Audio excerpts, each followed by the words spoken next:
শ্রমিকের ঘাম শুকানোর আগে দিয়ে দাও শ্রমমূল্য। হয়নি হয় না কিছুতেই প্রভু শ্রমিকের কোনো তুল্য।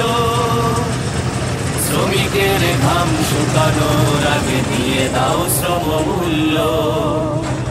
শ্রমিকের ঘাম শুকানোর আগে দিয়ে দাও শ্রমমূল্য।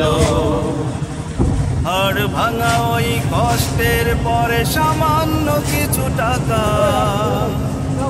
পরিবার তার সবচেয়ে কমে আহার চুলোয় পাকা।